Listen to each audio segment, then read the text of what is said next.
And we are back here with the Seattle Mariners to do the offseason and get geared up for the 2025 season and hopefully rebound and have ourselves another good year.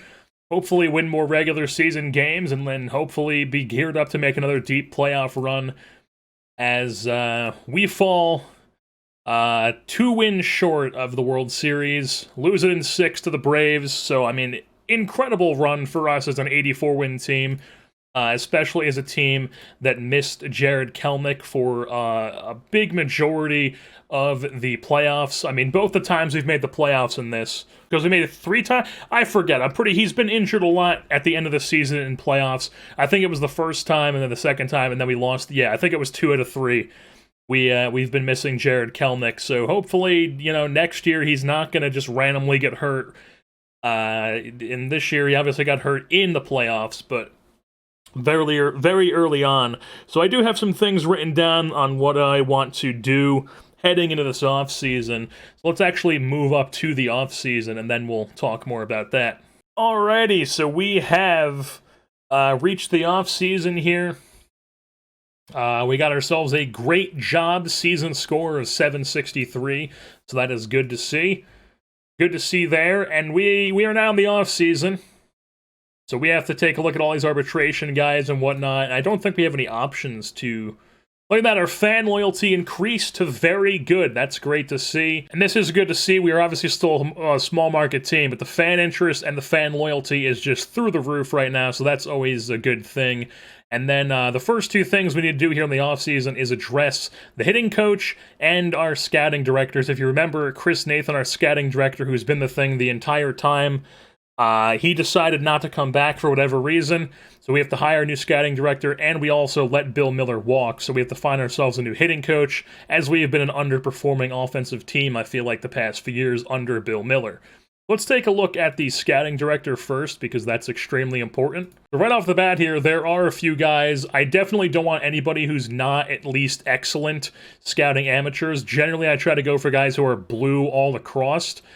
And it's looking like Chris Solis here is the guy we're going to be going after. Yeah, so Chris Nathan wants to be a GM. That's why he was not interested in being our scouting director. For the guys who are all blue, at least excellent, there's this guy who's outstanding international, and then this guy is outstanding for majors, and he's legendary for international. So I'm thinking that this guy is the one we're going to go with here. 38-year-old Chris Solis, or Soli, probably Solis, I don't know, from San Antonio, Texas. So we are going to offer Chris Solis here a contract. I would prefer more than 2 years.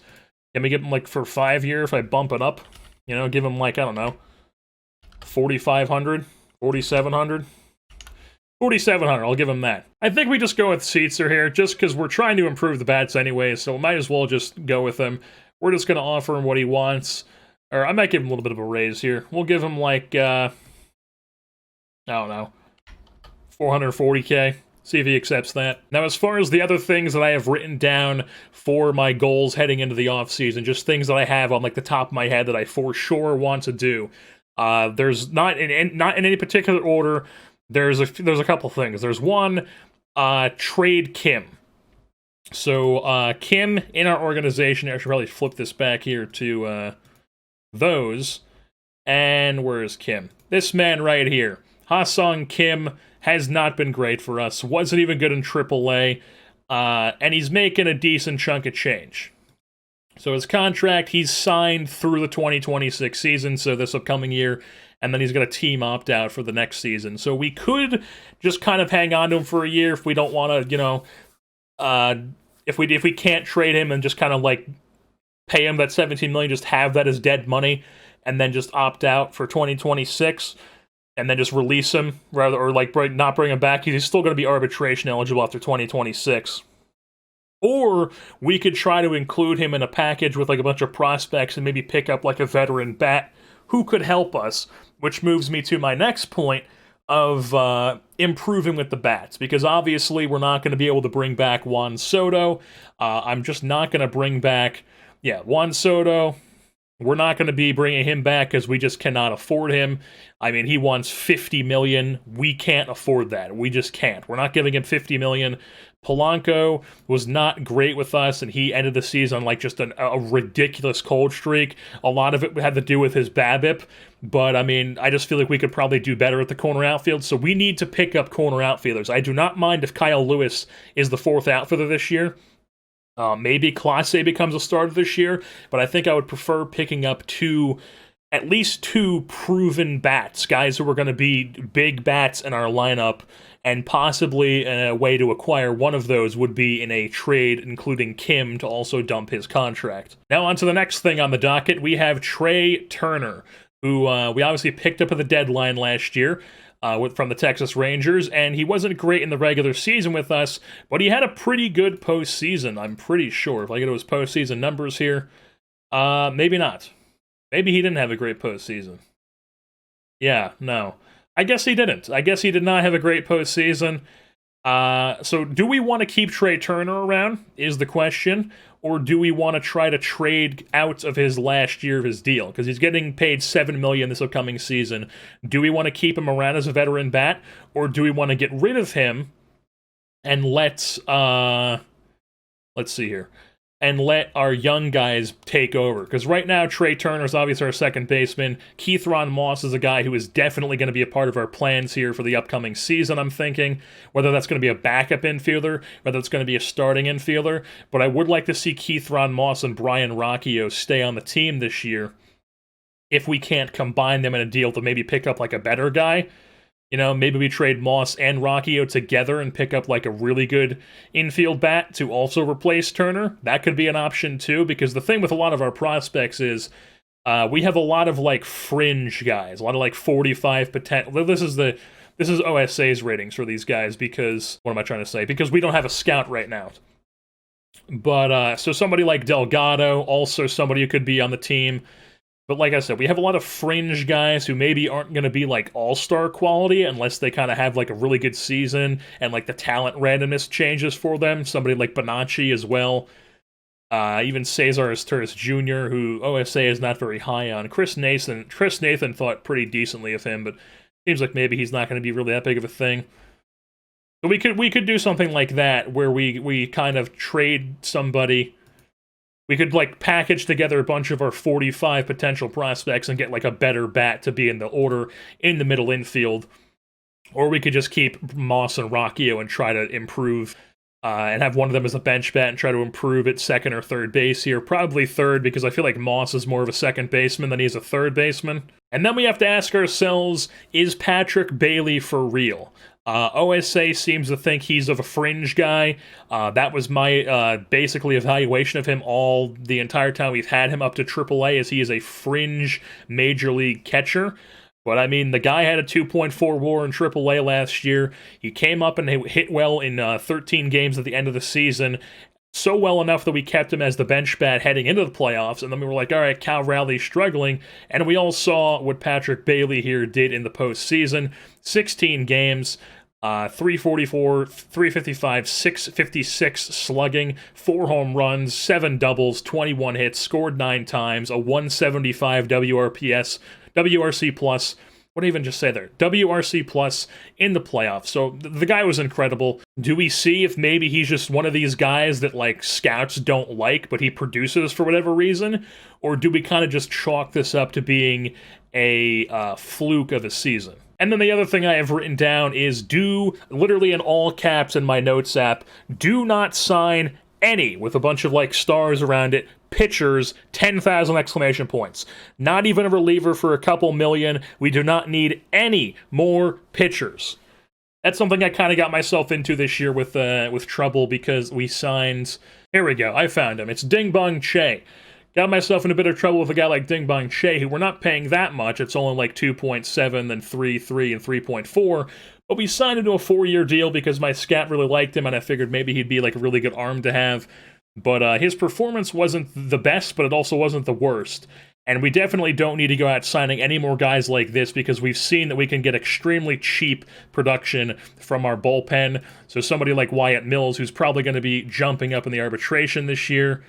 Yeah, but he's only jumping up to 1.6. So, I mean, you can get extremely cheap production from your bullpen.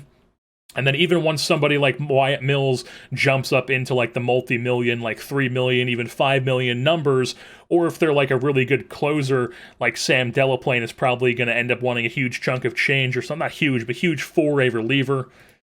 Not this year, but maybe in the future, but you know what I'm saying. You can always just get rid of those guys and then immediately just replace them with somebody else in the organization, because we have just a bunch of pitchers, obviously. There's guys like Trey Dillard, who could be a really good reliever if we needed him to. Even somebody like Dean could be a really good reliever. Or somebody else who's just in the bullpen moves up a spot. So somebody like Fletcher could then just become the closer instead of a setup guy, or somebody like Aquino could move up. So it's not easy. It's extremely easy, I mean, to replace bullpen guys. So we are not trying to sign any pitchers. We don't need to add any guys to our rotation. Soroka, Gilbert, Dunn is a solid 1 through 3, and then 4 and 5 is just we have a bunch of guys who can fill those spots throughout our organization. So we do not need to sign any pitchers. Heading into this offseason, it is going to be the offseason of acquiring bats. All right, so as far as these three guys go right here, Votto, Polanco, Soto, we know that we're not bringing any of these guys back. And as far as these arbitration guys, I'm probably just going to keep Newsom and Delaplane, just getting what they're going to be making in arbitration this year. I don't think there's really any need to offer them another contract. Or a contract instead of just giving them arbitration. Somebody like Cal Raleigh is somebody who's going to be projected to get $5 million this year. So this is definitely going to be a thing where we're going to have to take a look at what we're going to do in catcher. If Riley is the real deal, or if Raleigh is going to be platooning with him this year. Do we want to keep around a guy who's probably going to make $5 million, and like OSA thinks he's pretty good? We cannot click on my head scout right now because we don't have a scout yet. So maybe I'll sim a few days here and then we'll reassess this. Oh, I'll have to increase the offer. Oh, okay, I see how it is. Alrighty, this is fantastic news. We have gotten our scout now. This Chris Solis guy, or Solis from San Antonio, is our scout. Outstanding major leagues, excellent minor leagues, legendary international, and excellent amateurs, and he has no preference, so he's neutral. And then we also just found out that Evan White finally won a Gold Glove, and so did Marte. Wow. Okay. See, I said he was really good defensively. The guy wins Gold Glove in his first year as a Mariner. And then Evan White also finally gets a Gold Glove. Probably should have won one sooner, but you know, Evan White's really, really freaking good. What was Marte's? Yeah, I mean, he had a plus 12 zone rating. He had a 103.7 efficiency. Very good defensive shortstop. We're just hoping the bat also catches up, as both OSA OSA thinks he's going to be a little bit below average of a bat. But my scout seems to think he's going to be like a league average bat, which, I mean, you can be a league average bat, I will take that. And we also have to deal with Logan Gilbert here, who is set to make 3.4. That's the offer, 3.4 in arbitration. Obviously a guy who puts up a consistent 2-3 WAR. You know, he had 2 back-to-back seasons, even the season where he was hurt, and then he's had 3.3 in back-to-back seasons, the same exact WAR, the same amount of quality starts. I mean, the guy's extremely consistent, if that. So, I mean, he's definitely a guy, and if we can get him for, like, a decent amount. He has 2 years of arbitration left, so this will be, like, year 28, 29, I think. He likes that. He likes that. I think I'm going to do that. I think this is what we're going to offer Logan Gilbert here. Bada bing, bada boom. And as far as Cal Raleigh goes, he is finally set to move up into arbitration. He's projected to get 5, then 7.5, then 10 mil in his next 3 years of arbitration. And, I mean, yeah, my scout likes him. OSA thinks he's a power-hitting catcher, which he is. He had 24 home runs this year. You know, we're not going to do it. We're not going to offer Cal Raleigh. We're just going to keep him on what is he projected to get in arbitration? Yeah, he's just projected to get $5 million. And I'm also just noticing, looking on this screen, that it's great news. We are no longer going to be paying and the rest of Andrelton Simmons' deal or Marco Gonzalez heading into the 2025 season. So those are definitely off our payrolls now. And it would also appear that Logan Davidson, who we got in that Tampa Bay trade for, Benintendi to Tampa Bay for Sanchez and Davidson, my new scout does not like Davidson at all. OSA also does not like Davidson at all. And this is very high scouting accuracy, so he also didn't have a great year in AAA last year. Do I keep him around? I'm not thinking I do, to be honest. and he's currently on the 40-man. Getting paid, getting the guaranteed league minimum. So I think I'm going to DFA Logan Davidson here, remove him from that. Another thing we need to look at here is Wyatt Mills, who is, he's 29 right now. He's going to be 30 once the season starts. Obviously has been one of our best relievers here for basically 3 full seasons in a row. And then he had like the really good 2021 9 innings at the end of the season that got him on the playoff roster. So, obviously a guy who has been very good for us, won reliever of the year in 2022. I believe, yeah, he was an all-star, but I'm pretty sure he won reliever of the year, didn't he? Yeah. Oh, he was second. Okay. Oh, yeah, it was Austin Adams who won that year, and then Mills was our closer who finished second behind him. That's what happened. But anyways, do we bring back... We're going to bring back Wyatt Mills. The thing is, he is slotted to make 1.6 this upcoming year, then 2.4, then 3.3. Could we possibly maybe extend? The thing is, I think I'm just going to keep him getting arbitration this year, and then I might try to trade him next season. Because he'll be 31 here. You know, he'll probably still be pretty good, and we can just kind of dump him and let younger guys take over in the bullpen, because obviously we still have somebody like Delaplane, who also is probably on the same projection as Mills, where he's going to be 30 this year. We probably get rid of after like maybe 1-2 more seasons on our team. Delaplane's even a guy that I wouldn't even mind keeping through the entire arbitration, because it looks like he's not even projected to make $1 million, because he's just not as, I guess he's not, he hasn't been as good with WAR as Wyatt Mills, so I guess the arbitration doesn't value him as highly. The arbiter, I should say. But he's still a very solid reliever, nonetheless. And then there's somebody like LJ Newsome, who we still have for 4 more years of team control through arbitration. The next 2 he's projected to make under $1 million, then $1 million, and then a little bit over $1 million. And then we've also got Kyle Lewis, who is projected to make basically the same amount that Cal Raleigh is projected to make. Both of these guys are power hitters. Kyle Lewis is obviously a really good defensive player. He's a plus ZR player. He's got a 1+ efficiency. Pretty good for Kyle Lewis. My scout does like him. OSA doesn't. OSA thinks he's pretty much the same. But yeah, my scout likes him. He's obviously a leader, high work ethic guy. He's usually around a 2-WAR player for us. Probably a bit of a down year this year. Definitely probably a down year. He's always good for at least like 20-something home runs. This year he hit 31. Yeah, I think it's worth keeping Kyle Lewis around for... How many more seasons do we have of team control of Kyle Lewis? 2 more. So this upcoming year, and then the year after that, we have for Kyle Lewis. I don't know if I want to sign him to a deal. Probably just let him go through arbitration. So yeah, I think this is what we're going to do for arbitration. We just offered Gilbert his thing, and then these guys, we're just going to go like at $5 million, and then the relievers are going to get what they're going to get, and we're just going to let that do its thing. So if you just take a quick glance at this, all the guys that have the hashtag next to their name, the pound sign, whatever you want to call it, next to their name, are the guys we offered extensions to. So the notable ones that we're not bringing back are guys like Robert Perez, who at one point was a really top prospect, but as you can see here, has never been a good minor leaguer. He's always hit poorly. He's always had a negative WAR. He's not a good defensive player. There's just nothing irredeemable about a guy like Robert Perez, so we're just letting him walk. He's currently on the kids. I'll probably remove him from the kids list and show him on the default shortlist just to see if maybe he ends up somewhere and, I don't know, just has some ridiculous turnaround. Then the other guy who's probably notable, or at least worth showing, is Julio Rodriguez, who just nobody likes in this game. Not my scout, not OSA. He had 1 good season for us in Double-A in 2021, and then he's had 3 straight years in Triple-A now where he is just not good whatsoever. Yeah, Julio Rodriguez is just not... He's not a guy. He's not a hitter. He's not a good... I guess he's probably okay in the field. But, you know, not really what we're looking for. Obviously, about to be 24 years old. Just, you know, not what we're looking for. But as far as the rest of these guys, nobody's really that interesting. Nobody is really somebody worth talking about. We just offered Alvarado, Rodulfo, Simeon Woods-Richardson, Claudio Fanola, and Jay Groom, and then Vladimir Pinto. And if they want major league deals, then we'll reassess what they want. Holy hell! Marte won Rookie of the Year? That is nutty!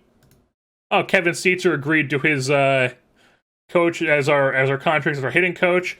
So we also had a Silver Slugger, it looks like. We did. Jared Kelenic won the center fielder Silver Slugger. That's great to see. And then Marte won Rookie of the Year. I mean, wow. It wasn't particularly close either. Some guy with the same name as the reliever, Zach Britton, was second place, a White Sox catcher. But yeah, Marte, Rookie of the Year, probably because there wasn't really too many guys to pick from, and he played 159 games. I mean, a 3 WAR is nothing to shake your head at. So Marte, very good to see. Look at all these alerts. Logan Gilbert has signed his extension. Fan interest increased slightly. Rodulfo accepted his minor league deal. So did Pinto and Jay Groom. And then we have gotten Manager of the Year. AL Manager of the Year goes to Ozzie Guillen. Let's go.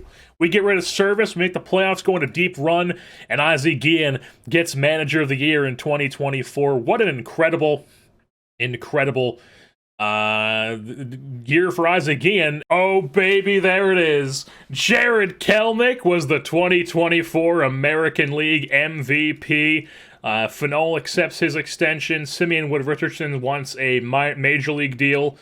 But Jared Kelenic is the 2024 AL MVP, beats out Mike Trout. Beautiful. Absolutely beautiful. Just what an insane season here. Insane season for Jared Kelenic, a 175 WRC+, plus, a 419 weighted on OBA, a slash line of 328, 426, 596. Let's just take a look here at like the basic stats, just so we can see. So the basic stat line, incredible. Led the league in 111 runs scored, 177 hits, 22 doubles, 37 home runs, 6 triples, 32 swiped bags. Insane. Just an insane year for Jared Kelenic here. Wins the MVP at age 25, and we still have him locked up through 2029. So we are sitting pretty here with Jared Kelenic. So as far as just the awards around the league, we already saw the Gold Gloves in the American League and the National League. It's Gore, Kelly, Rizzo, Guillorme, who's always on here, Arenado, Alex Mooney, Alec Thomas, Harrison Bader, and Bryce Harper. The AL reliever of the year was Luis Lato of the Royals, who we didn't actually see too much in the playoffs, if I don't remember. And then Taylor Gilbo was actually second. The guy we traded to the Twins for Miguel Sano.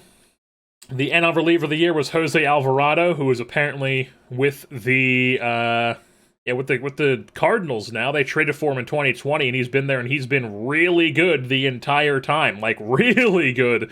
Wow. Then we already saw the Silver Sluggers, or did we? Silver Sluggers in the AL, and Jared Kelenic at center. Silver Sluggers in the NL, it's Keegan Thompson at pitcher. Keibert Ruiz, who's always insane in this. Ty France, Ozzie Albies, Chris Bryant, Story, Carlson, Bellinger, and Acuna. The AL Rookie of the Year is Marte, we saw.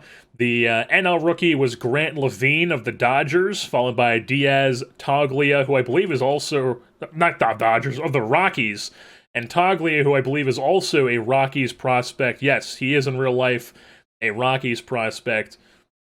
And he got claimed off waivers and ended up being up there as a pretty solid rookie for them. And then Jack Leiter, Al Leiter's son, is apparently finally up in the big leagues, pitching with Miami, and had a pretty decent season here in 47 games, 11 starts. And of course, we saw Ozzie Guillen won the top AL manager. The top NL manager was this guy, who is the new Braves manager. They don't have, what's his name? Brian Snitker. They don't have Brian Snitker anymore in this. They have this Japanese guy who apparently was a manager in the Dominican Summer League team for their second team in Arizona, and then he went from that to being the AL to the manager of the Braves and winning 102 games and then 91 games and winning the World Series. And then the AL Cy Young was Shane Bieber, who is always insane. This Ty Tice guy is up here as well. There's Giolito. In the National League, there's Walker Buehler, Flaherty, Pablo Lopez, May. Who's this guy? David John Hers. He's been really... Oh, yeah, that's right. We saw this guy. He's been really good for the Cubs. Wow. Yeah, this guy is incredible. How'd they even get this guy? They took him in real life in the 8th round from Terry Sanford High School. And we saw the AL MVP was Kelnick, and the NL MVP was Ozzie Albies. Because you would think that Soto would be somewhere on this NL list, but he's not. Also, Aaron Judge, it seemed, had... Wow! Aaron Judge finally had a good season in this. Well, he had 2021 that was good, and then he had a bunch of bad, and then he had 2022 was pretty, like, meh, and then a meh in 2023, and then he goes to Milwaukee at age 32 and is like, yeah, I'm gonna hit 44 bombs, I'm back, baby. So yeah, Aaron Judge, still out there, hitting home runs, you know? I'm sure if we did sign Judge, he would have done absolutely nothing for us anyways. So we have our new staff is set. Obviously, Guillen, Morandini are still here. Peter Woodworth is still here. Kevin Seitzer as our new hitting coach. We just got him from the Braves. Actually, it seems like he wasn't even with the Braves this year. He was with the Braves last year. And then he wasn't with anybody this year, and we just finally brought him back into the major leagues. And then Chris Solie here is our new scout, 38-year-old from San Antonio, Texas. And then in the minor leagues here, I've promoted a few guys, like Pedro's in Double-A now. This is just what our staff looks like throughout the minor leagues. You probably see some names here that you recognize as former players, like Barrett, Arrieta, Mather. Just all sorts of guys. Alright, we just got a message about Patrick Bailey, who has flown to India to meet with a famous guru, Vishnan Hit Me Hard. And the guru claims to have worked with pro athletes in the past and is known to teach certain techniques which increase concentration levels. So is Patrick Bailey going to get Jimmy Butler locked in for an entire season? Or is Patrick Bailey going to just absolutely shit the bed? I had this happen in my Pirates save that I used to be playing before I started this series. And I haven't played really since, because I have a couple other saves that I've been playing off-screen. But, it happened with, I can't think of his name. Brian Reynolds. It happened with Brian Reynolds. And he proceeded to just absolutely shit the bed the rest of his career once he saw this famous hitting guru. So, hopefully it doesn't happen for Patrick Bailey. Hopefully it has, like, a Jimmy Butler effect, like I said. You know, he starts selling $5,000 cups of coffee, and he's just locked in at all times. That could be a thing with Patrick Bailey, possibly. Alrighty, so the arbitration...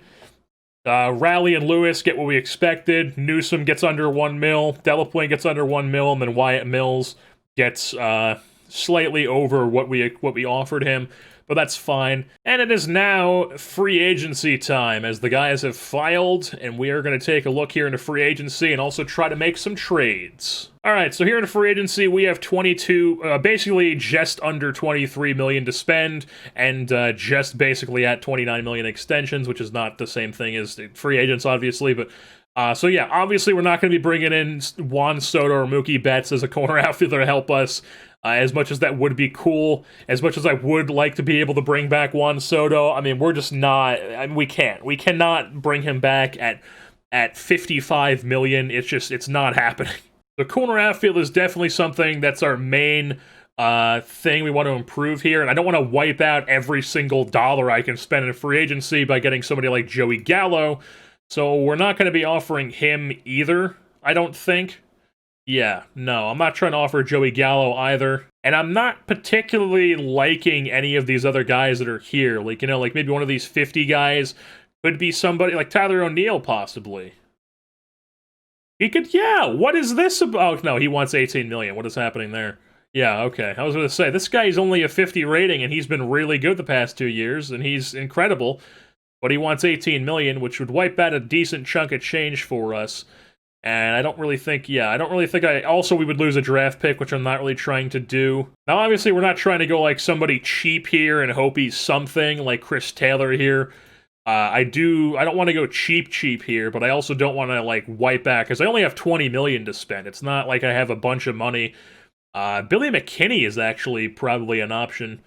He's been a really good bat throughout in the major leagues for Toronto. Like, the entirety of this time. He was a bench player in 2022, and then it looks like he maybe got injured in 2023. Yeah. He fractured his rib, then he had to get surgery. So yeah, he missed a bunch of time in 2023. That's why he only played 89 games. But I mean, whenever he's played, he's only been hurt that 1 year.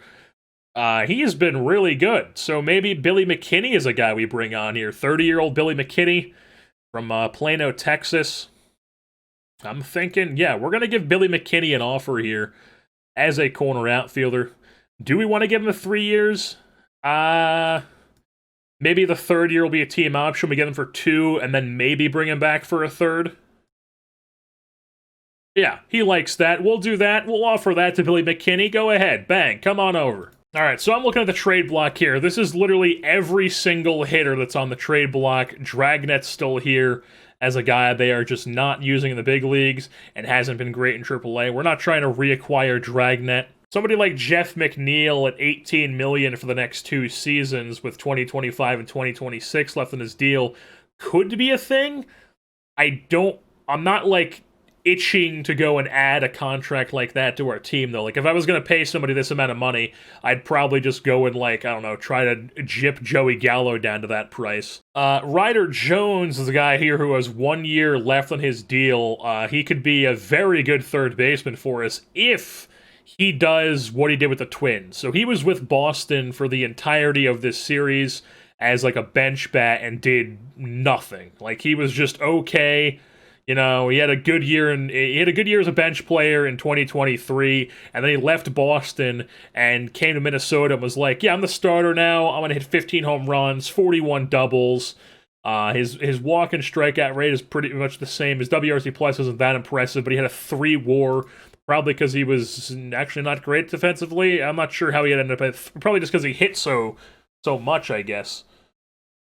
Is like his WRC plus and OPS plus aren't really that impressive. So I guess it's probably just because he had 41 doubles is why his WAR was so high. But he could be a guy we try to pick up and play at third base, and then second base is like a combination of Keithron Moss and Brian Rocchio. Also, just realized that we have Michael Busch. So Michael Busch is probably a guy who would want to be our DH this year. So DH probably isn't open because Michael Busch is going to be the guy that I want playing DH and see what we can get out of a full season of Michael Busch. And if I just shop Margevicius here by himself, Jeff Mcneal is one of the options that I could get for like as a 1-for-1 thing. The thing about Mcneal is he's not great defensively. He's actually pretty bad defensively. Yeah, not a good defensive player at all. It seems like he's been, I mean, that's third base. It's 10 games. Doesn't really mean much. So yeah, they really haven't played him anywhere except for second base, despite being a utility guy. Probably because he's not really a great fielder anymore. I'm not even sure if he is in real life. But he has been like a 3 up to like a 5 WAR season throughout this entire series. He's good for like 30, around like high 20s, 30s doubles, like mid-teens into the 20s. He had a 30 home run season in 2022. So obviously a really good bat in Jeff Mcneal. So they very much, Brody Van Wagen likes this trade very much. If we throw in Kim, he all of a sudden says they can't afford it. So, not great there. And if I shop Kim by himself, literally nothing comes up. What if I retain some money? Alright, so once I get up to 35, then Nomar Mazara and his just absurd contract becomes available, which is not something I'm looking to pick up. Yeah, so it seems the Mets are a team that's just paying people way too much, and they have no budget at all, because their owner is probably still penny pinching, and yeah. So they're not looking to depart with Jeff Mcneal here unless we just take all of the money and... See, they'll part with Jeff Well, what am I saying? They'll part with Jeff Mcneal if we just give them, like... I mean, they give him, like, literally anybody. We don't have to give them Margevicius. We can just give them, like, Logan Davidson here. And they would give us Jeff Mcneal. The thing is, I don't want to take on Jeff McNeal's contract unless we can give them something that's going to alleviate something at the major leagues for me, or a contract situation. What about Trey Turner? Okay, so Dipoto doesn't think this is fair at all, which I don't really give a shit about at all. But when Van Wagen thinks it's good, so we would get rid of $7 million off our books for this season, but we would then just immediately replace it for 18. So it's not like getting rid of $7 million. It's more like just freeing up the amount of money that ours would drop by. And I'm kind of scared that if I play Mcneal at second base this year, we're gonna have a really bad defensive team, which is something that we've usually had something that's been like a really good defensive team. We had one year where we were a bad defensive team, and I think that was the year that we had Kim playing shortstop after we traded Simmons. But I feel like Marte and having our current alignment is good enough to have a good defense. We don't have to worry about Mcneal at second. And I mean, he would be an increase to the bats. He would definitely help out there. I think I am going to do this. I think we're just going to swap Turner for Jeff McNeil. And we're going to do that. Turner for Jeff McNeil. Yeah, we're going to do it. Alrighty, so players disappointed to see Turner leave because he was a leader, but then our fan interest increases noticeably. It decreased slightly.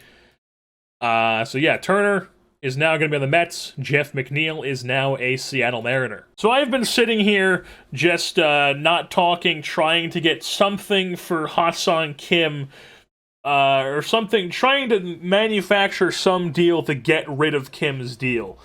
And just nothing works, man. Just nothing works. I have gone through and added, like, basically everybody. I've been going around different teams, different combinations of prospects to try to, like, sweeten the deal to take his contract. Even it retained up to, like, 50%. Half the teams can't even afford the guy. Then the other teams that can afford him just flat out don't want him unless I've retained like 80% of the deal, or I throw in, like, here, if I throw in these two prospects, so it's like Ortiz, he's an okay prospect, 23 years old. Austin Martin, he had a really good season in AAA. He's a pretty good infield AAA guy. If I throw on those guys and like 50% of it and I say make this work, all they want is either the guy who just won the Rookie of the Year, or they want one of my best relievers who is slotted to be a starter this year and could possibly be a really good starter. And the thing is, this $18 million, it's the $17 million that he's making this year, and then the $1.7 that's added on to this is just the buyout for his 2026 season. So I mean, I guess I could just release him and just tank that over the next 2 years. Because, I mean, it's basically the same thing. Yeah, let's just do that. We're releasing him. Kim, goodbye. We don't need you. See ya. He's gone. Goodbye. And when it comes to Ryder Jones, we could just do something like this. Reynel Delgado goes to Minnesota. This Gavin Dugas guy, Gavin Dugas, however you say his name, who is middle infielder, had an okay year in high A ball. Probably not going to be anything for us. For a rental of Ryder Jones for one season, and obviously a guy who had a really good offensive season, as well as being just a pretty good defensive third baseman. Also can play some first base, but we're not going to need him to play first base. So I think this is what we're going to do here. We're going to add Ryder Jones to be our third baseman, and then either Keith Ron Moss or Brian Rocchio becomes our backup infielder, while the other one goes down to AAA and will be like the first guy to get called up. Alrighty, Ryder Jones has been acquired. I'm also just now remembering that down in AA this year, we had Victor Luna, who was our international free agent signing in 2021, and he has kind of cruised through the system here. Didn't have a great year in rookie ball in 2022. Then I pushed him up to A ball, full season, and he had a 2 WAR that year. That's good to see. Then I pushed him up to AA, 2 WAR again. That's very good to see, and because of that, he has gotten my scout thinks very highly of him. OSA thinks, like, even better of him than my scout does. He'll be 22 once the season starts.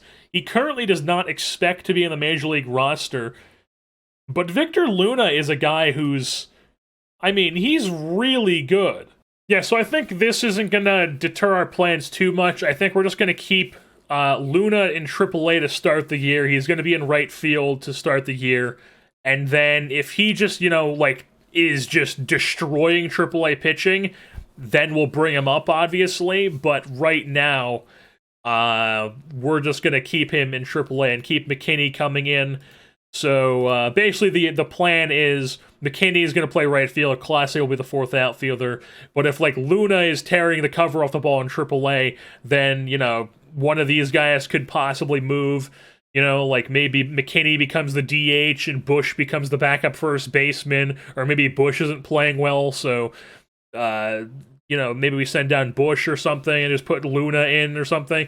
There's all sorts of things that could possibly happen, but we will deal with that when the time comes. It's never a bad thing to have depth, especially when you have good depth and it's just not like a bunch of like fringe guys like we've tended to have throughout the duration of this series. There's a lot of like 45, 50 potential guys who are like, could be something, but maybe aren't the most ideal options to be playing. We've also got Patrick Pridgen, who had a pretty good season in AA last year, starting 27 games, 117 ERA plus, struck out a lot of guys. He is a guy who already has 3 really good pitches, really good stuff. His control isn't the greatest, but he is the number 39 prospect in baseball. They're expecting him to be a starter. He could develop a 4th really solid knuckle curve. Right now, it's slightly below average. But Patrick Pridgen, he expects to play in the major leagues. We got him in the trade where we picked up Soroka, didn't we? No, this is a different one. Okay. This was the Art Warren Freeman. Yeah, this was just like clearing up space on AAA. Art Warren and Cole Freeman here. And we got Pridgen, Colby Halter, who is a guy who we have in AA. He might end up in AAA this year. I'm kind of on the fence about calling him up. I might give him more time in AA and then call him up like mid-season. It's also worth mentioning that this Luke Hancock guy who we traded for in the Cole Stapler and I forget who else. It was just like literally like 2 fringe AAA guys who weren't ever going to start just as a guy to be in high A ball for us, or I think he was in AA for us. And he was the AA catcher last year, and he put up a 3 WAR.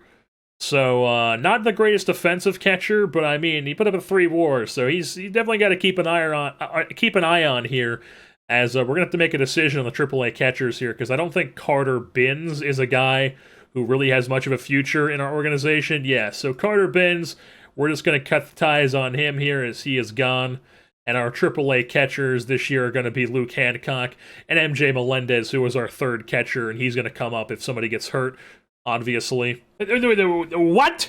Patrick Bailey has talked to reporters for the first time after returning from India to see a famous guru, and his experience seems to have been a negative impact on him.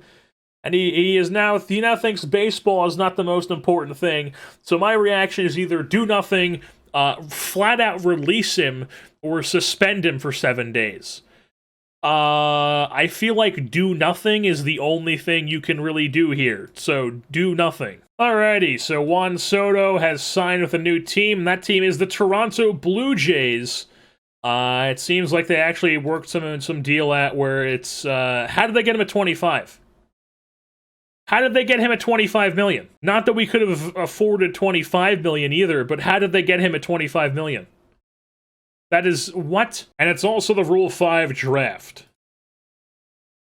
We have 6 spots open on our 40-man roster. Is there anybody we could take off of the 40-man if we want to make even more room? Not particularly. So I doubt we get anybody in the Rule 5 draft this year. That's probably something we're not going to do. But there is a few guys that we would like to protect. But if we just look at the Rule 5 draft player pool here and sort by overall, we have 2 guys who are on, like, the immediate... Yeah, Soto's there, so maybe we add Soto. But then there's also somebody like Mason Bryant, who, we're probably going to add him to the 40-man just to protect him. And then Colby Halter. Colby Halter, for sure, is going to get added to the 40-man. Mason Bryant, for sure, him too. And then possibly Soto, but I'm not sure. It doesn't seem like we have anybody else besides Halter there. Yeah, so I think those are the 3 guys that we're going to add, and then we're just going to see what happens. And only 2 total guys got taken, Osmi Gregorio and Austin Wells, both from the Atlanta Braves organization. And none of our guys got taken, so good to see. And there we go. Billy Mckinney has been acquired for a 3-year deal. The 3rd year is a team option. So Billy Mckinney is now a member of the Seattle Mariners. All right, so now this is what the lineups would look like heading into the season. Rowley and Bailey catching, White at first, Mcneal at second, Ryder Jones at third, Marte at short, Mckinney in left, Kelenic in center, Lewis in right, Michael Busch DHing, Clase is the fourth outfielder, and then we would have Keithron Moss as the backup infielder. And yeah, that's what we're going to be rolling with here. Heading into 2024, I don't think we're going to be adding any more bats to our lineup, to our offense here. And then the pitching is obviously like one or two of these guys are going to have to go down. But for the most part, this is probably what our bullpen and rotation is going to look like. I'm probably going to try Newsom as a starter this year. I don't know. I might just keep him in the pen just because he's been so effective as a bullpen guy. I don't want to, like, you know, not... I don't want to, like, force him to start, because he wasn't great as a starter when he got that shot, but you never know what could happen. And then plus we also have guys like Brian Perez and Juan Van Eyck, and just, like, anybody else down here, like Williamson, all probably guys that I would want more to be starters than Newsom. Jacob Key, though, is a guy who I do want to be in the rotation. So maybe we just leave it the way it is, and we let Guillen just do whatever he wants with the pitching staff. But for sure, the 1 through 3 is definitely Soroka, Gilbert, and Justin Dunn. Those are our big three starters. So since it's preseason, I usually look to see if there's any, like, cheap extensions we could hand at the guys we want to keep around. And LJ Newsom here would be willing to do this deal where it's just $3 million flat, essentially, for, this is next season, this is not this season. So he has, I believe he has 2 more years left of arbitration, possibly 3. So I think... and then we have the team option. So if he's really good these 2 years, that's fine. And then if we want to keep him, if we want to bring him back, we can just have his team option or buy him out, or have his team option and buy him out. And that could be something that we could do with LJ Newsom. So I'm thinking that's, let me just see what he is for salaries. Yeah, so he's projected to make for 3 more years. So if we give him a 4-year extension, this will be another add-on there. Let's see if we can drop down the money a bit. And he likes this. I think we're going to go with this instead, because he has 3 years in arbitration, so this would guarantee we just give him that in arbitration for the next 3 years, and then if we want him out for a 4th year, if he's, like, really good at the end of arbitration, we can just bring him back for, like, $500,000 more. I think that's pretty solid. We're going to do that. But if we don't want him back, we can just get rid of him. So that's what we're going to do with LJ Newsom. And that also means that if he ends up having, like, a really good season as a starter this year, you know, like maybe he starts 30-something games and he's just, like, insane and he has a 5 WAR or something, or a 4 WAR, he's going to end up wanting a huge pay increase if we were just to wait until the end of the year. But even if he's just still, like, a really solid reliever, I don't mind paying him that money to be a really solid reliever either. And if we really wanted to, we could give Marte some sort of Kelenic-type deal where we're banking on him being really good. But the thing is, Marte is definitely not the type of player that Kelenic was projected to be. Obviously, he just won Rookie of the Year, but he's never going to be as good of a hitter, and I don't particularly like paying guys into the 10 millions if they're just going to be purely a defensive player. So we'll just see how his next couple seasons go, and then reevaluate him, giving him a contract.